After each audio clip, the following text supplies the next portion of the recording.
Would you be able to meet your financial commitments if you were to lose a paycheck today?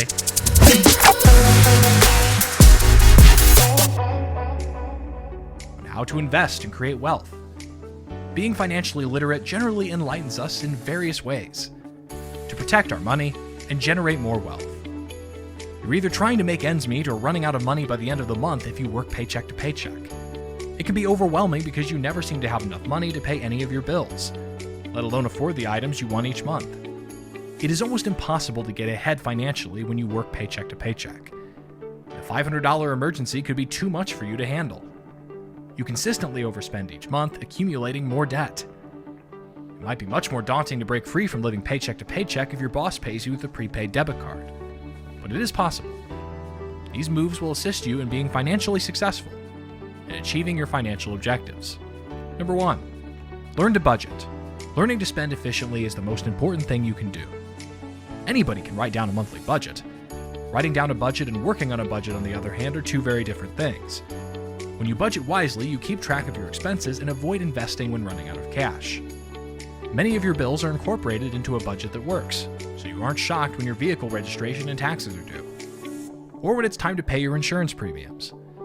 It also aids you in dealing with fluctuating costs, such as higher heating and air conditioning bills in the winter and summer, respectively. This is an essential step toward no longer living paycheck to paycheck. It'll also prevent you from going nuts on expenses and spending all of your money for the remainder of the month. Number 2, cut your spending. It would be best if you reduced your expenses until you have a formed, functioning budget.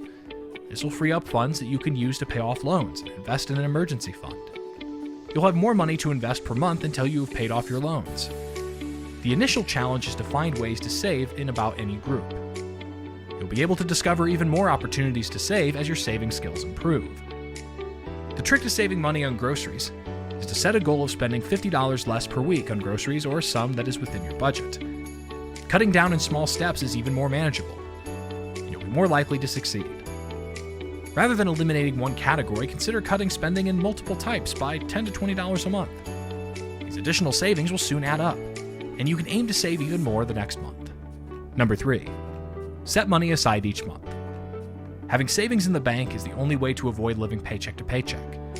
This can be accomplished by deducting money from each paycheck. It would help if you had 1 month's salary in the balance for the first emergency fund. You should first start creating a more significant emergency fund until you're debt-free. For example, set aside 10% or 20% of each month's paycheck for your emergency fund. This emergency fund is essential for long-term financial stability and the ability to avoid living paycheck to paycheck.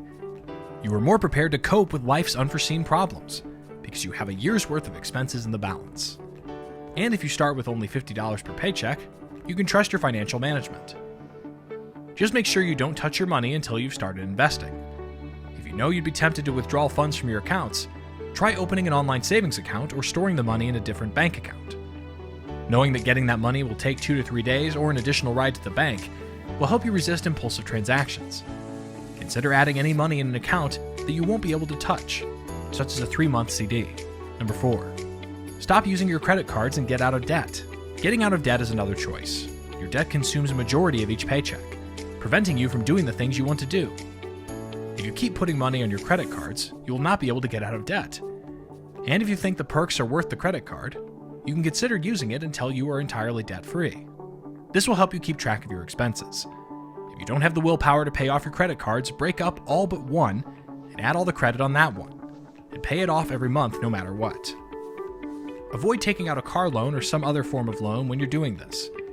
Your emergency fund will help you pay for vehicle maintenance and additional unforeseen costs, so you need not have to rely on credit cards to get out of a jam. If you want to pay off your loans faster, you may consider taking on a second part-time job. Place all the money you get from side jobs against debt repayment. Once you're debt-free, you'll be in a great financial position to leave your second career. Number 5, don't rely on bonuses to get by. It might be tempting to depend on your bonus as part of your budget if your company provides monthly bonuses. You can never rely on your incentive to pay your bills because it is not a fixed source of money, and your employer can avoid handing out incentives at any time. Instead, have a schedule for how you'll invest your bonuses. You may use the money to pay off loans faster or build up an emergency fund. Remember that breaking a pattern is daunting, but with the right resources and practice, breaking the cycle of living paycheck to paycheck is entirely feasible and well worth the effort. See if the financial situation improves if you follow the guidelines outlined here. Check out our YouTube channel for more financial advice. Please give this video a thumbs up and leave a message below if you enjoyed it. We'll catch up with you on the next one.